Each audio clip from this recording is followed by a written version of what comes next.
Salam sejahtera, salam sehat, dan salam kebaikan bagi kita semua, jemaat yang dikasihi oleh Tuhan kita Yesus Kristus. Kita akan mendengarkan kebenaran firman Tuhan pada saat ini. Kita bersatu dalam doa. Terima kasih Tuhan untuk segala kebaikan dan penyertaan Tuhan dalam hidup kami. Saat ini Bapa, kami akan mendengarkan sebagian dari kebenaran firman-Mu. Biarlah kiranya Tuhan senantiasa mengasihi dan melindungi kami, bahkan memberikan pemahaman yang baik kepada kami untuk mengerti firman-Mu. Dalam Kristus Yesus, kami berdoa dan bersyukur. Amin. Jemaat Tuhan, adapun sabda Tuhan yang kita dengarkan pada saat ini tertulis dalam kitab 1 Korintus pasal 4 ayat pertama sampai dengan ayat 5. Demikian firman Tuhan. Demikianlah hendaknya orang memandang kami sebagai hamba-hamba Kristus yang kepadanya dipercayakan rahasia Allah, yang akhirnya dituntut dari pelayanan-pelayanan yang demikian ialah bahwa mereka ternyata dapat dipercayai. Bagiku sedikit sekali artinya, entahkah aku dihakimi oleh kamu atau oleh suatu pengadilan manusia.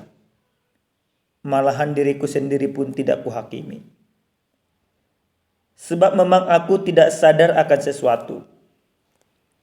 Tetapi bukan karena itulah aku dibenarkan.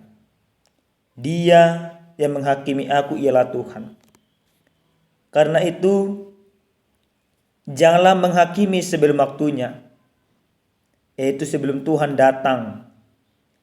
Ia akan menerangi juga apa yang tersembunyi dalam kegelapan, dan ia akan memperlihatkan apa yang direncanakan di dalam hati. Maka tiap-tiap orang akan menerima pujian dari Allah. Demikian kebenaran firman Tuhan.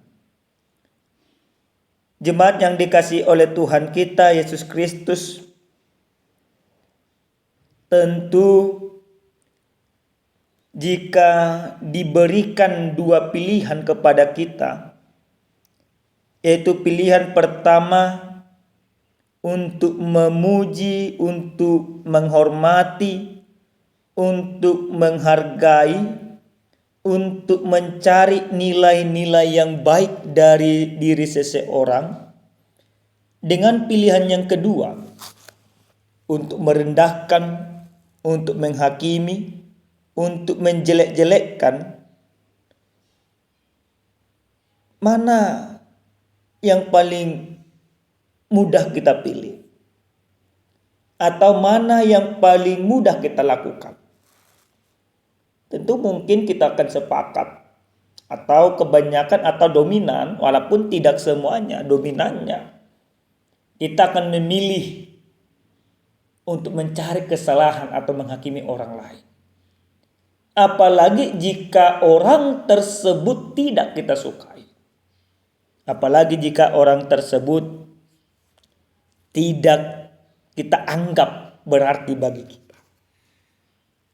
Nah, jemaat yang dikasihi oleh Tuhan kita Yesus Kristus, tentu hal yang hampir sama walaupun tidak sama, seperti yang dialami oleh Paulus dalam kebenaran firman Tuhan ini. Paulus berharap jemaat Korintus yang dia bina, yang dia bangun, itu senantiasa hidup di dalam Tuhan, itu senantiasa bersatu hati, itu senantiasa mengesampingkan segala ego masing-masing, Tetapi justru di tengah-tengah jemaat itu terjadi pengelompokan yang mengakibatkan perpecahan di antara mereka. Ada 4 kelompok yang telah terjadi di tengah-tengah jemaat Korintus.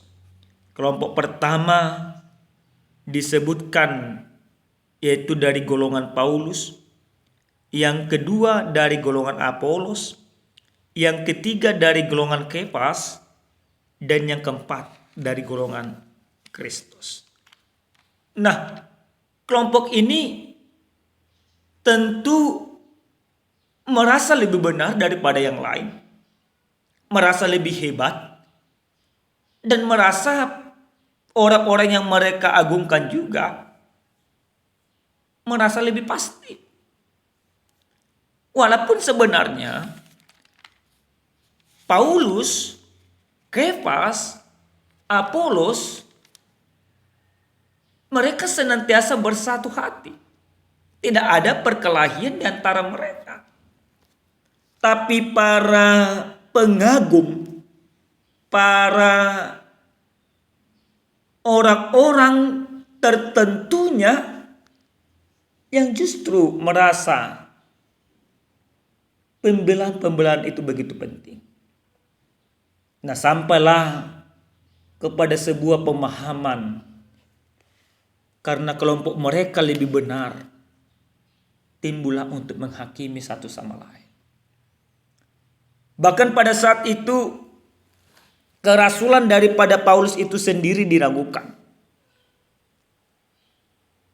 Kerasulan daripada Paulus itu sendiri dianggap tidak benar. Tentu hal itu terjadi dikarenakan mereka mengerti dan memahami pribadi Paulus yang sebelumnya. Dari kelompok Kefas yang paling ngotot, karena Kefas asli orang Yahudi, karena dia keturunan dari kelompok mereka, maka kelompok-kelompok inilah yang meragukan. Tapi apa yang disampaikan oleh Paulus pada saat ini? Dikatakan dia, demikianlah hendaknya orang memandang kami sebagai hamba-hamba Kristus yang kepadanya dipercayakan rahasia Allah. Paulus ingin mengubah paradigma mereka. Paulus ingin menyadarkan mereka, mengarahkan mereka kepada pemahaman yang sesungguhnya. Paulus ingin mengatakan bahwa jangan memandang mereka sebagai pribadi semata, tetapi pandanglah mereka sebagai hamba Kristus yang dipercaya oleh Kristus. Jangan terjadi penghakiman di dalam pelayanan mereka. Selama pelayanan yang mereka lakukan senantiasa baik, dan selama mereka mempertahankan diri untuk percaya sepenuhnya kepada Allah, maka orang-orang tidak berhak menghakimi mereka. Orang-orang tidak berhak mengatakan engkau tidak benar.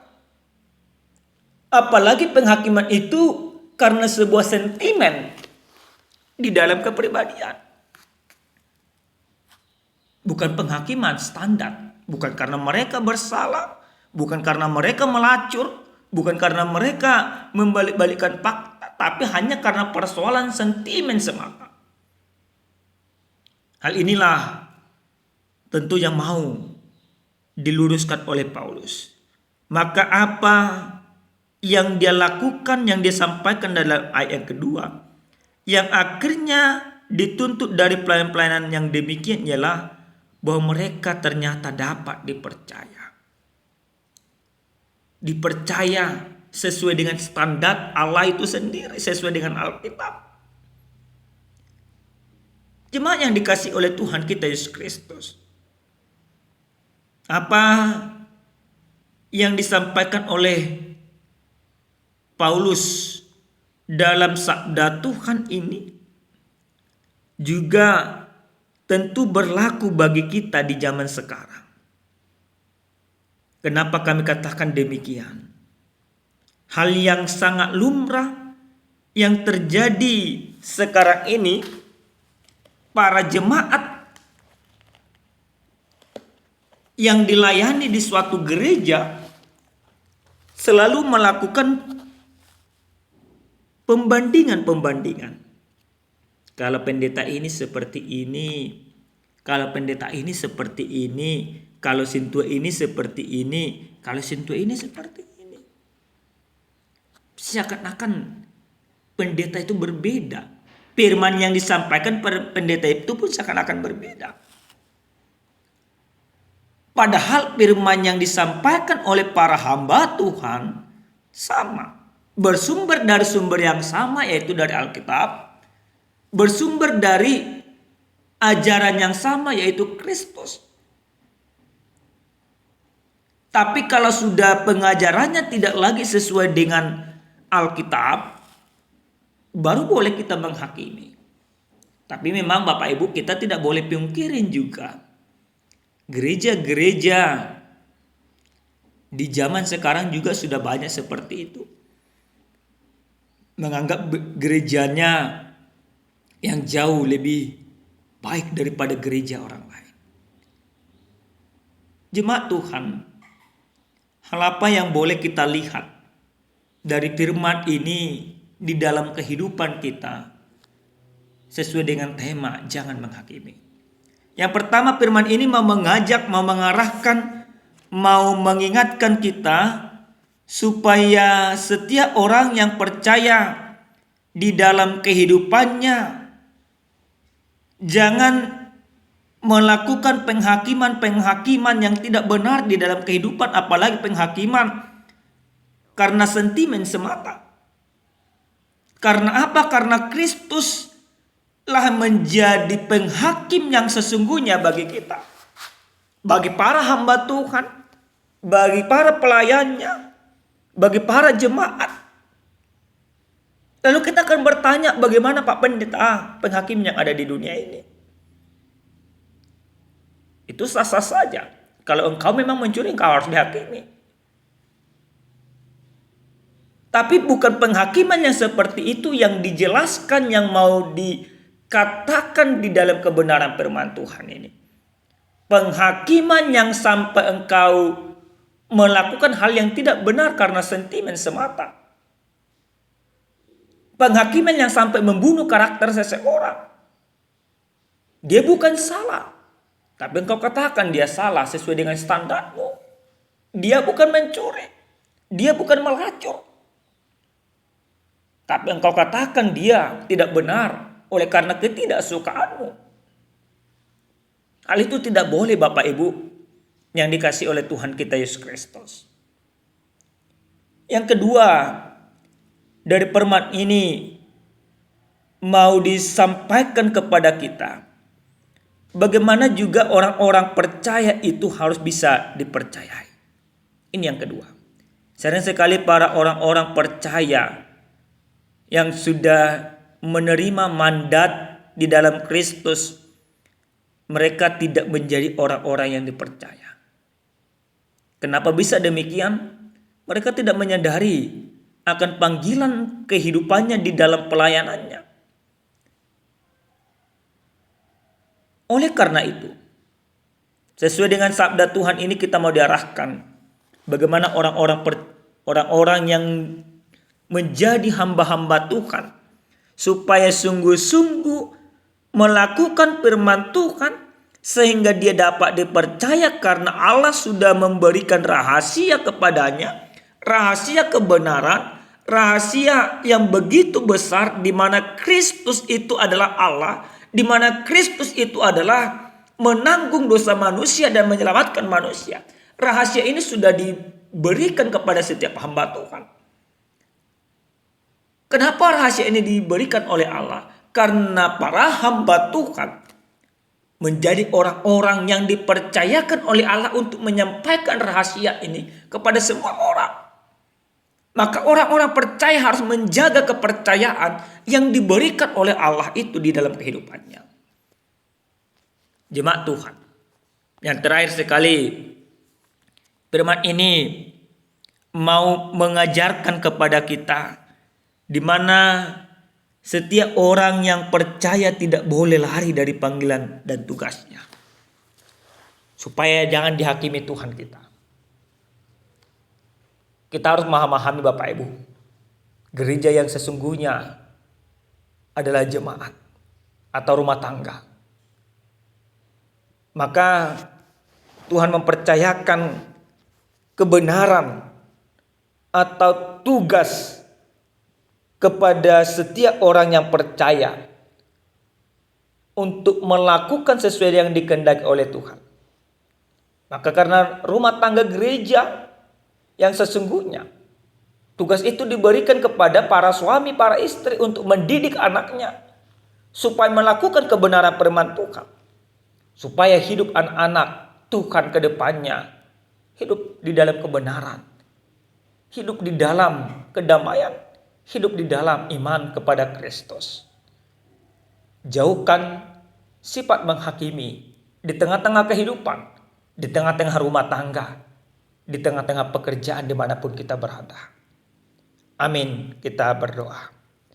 Kami bersyukur kepadamu ya Tuhan Allah Bapa kami, untuk sabdamu yang sudah kami dengarkan Tuhan. Biarkan kami hidup di dalam kebenaran-Mu, supaya kami jangan terlalu mudah menghakimi sesama kami.